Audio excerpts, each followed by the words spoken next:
Okay. Thank you very much, Cathaoirligh, and I welcome the opportunity to contribute to this important debate. Once again, we are debating Northern Ireland issues, legacy issues, the need to implement the protocol and the need to deal with outstanding issues relevant to the protocol.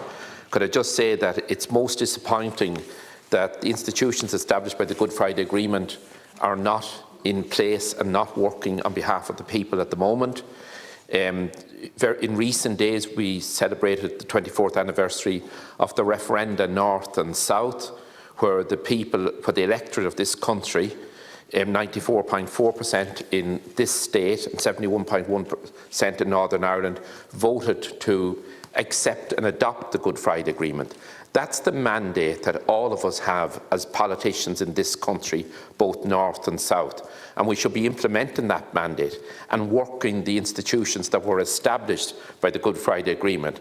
I think we should take the opportunity to pay tribute to the people, the government leaders, Mr Blair and Bertie Ahern, both as leaders of their respective governments, and the political parties in Northern Ireland who contributed and brought about that agreement that won the support of the international community. And as we all know, both the Irish and British government are co-guarantors of the agreement, which is an international agreement lodged in the United Nations. It is just not sustainable, and it's not acceptable that the people of Northern Ireland elected their representatives to the Assembly, and that Assembly is not meeting and cannot function. What the Democratic Unionist Party have done is anti-democratic in every respect. The Assembly and the people selected by the electorate should be there working on behalf of their constituents and working in the best interests of all. So it's most disappointing that we have the Good Friday Agreement and its institutions not operating at the moment, and the British government have to bear responsibility in that respect as well. We can talk about what's not working in Northern Ireland, or what's not working for the benefit of all of this island, and that's the institutions established by the Good Friday Agreement, such as the Assembly, the Executive and the North-South Ministerial Council. But thankfully, in the meantime, the benefits of the Good Friday Agreement we all continue to enjoy in this country. And one thing that we often ignore is the powerful development of the all-Ireland economy that has happened, that has evolved since the signing of the Good Friday Agreement and its endorsement 24 years ago. As a representative of two of the southern Ulster counties, I see the great growth in cross-border trade. I see business enterprises that may have been only located in our jurisdiction now having very profitable and good enterprises north of the border, and similarly businesses that had only a presence in Northern Ireland having a presence in our state now. We see that business happening on a day-to-day basis.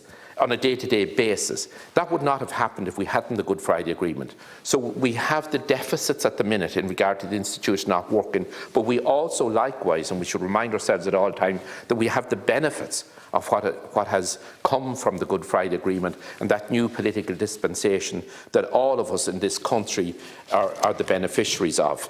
So I think with regard to the protocol, when any of us who represent border counties, we have interaction with businesses north of the border because of the likelihood of them having a presence in our own state. They talk to us and they will say to us they want any obstacles to trade removed. They want the protocol issue dealt with, but they also see the benefits that there are from the protocol, with equal access for business to the British market and to the single European market of 450 million people. And I think that the message has to go back constantly to the British government that the European Union has reiterated constantly that they want a practical solution to the implementation of the protocol, and that those issues can be worked through by negotiation, not by any government taking unilateral action.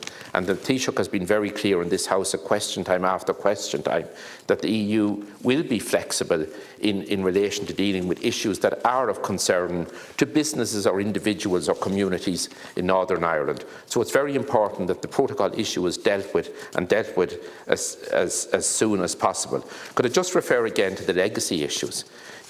Just a week ago, we were in Talbot Street in Dublin marking the awful tragedies of the 17th of May 1974, 48 years ago, when 33 innocent people were killed and hundreds injured and maimed for life, some of the people in both Monaghan and Dublin that day.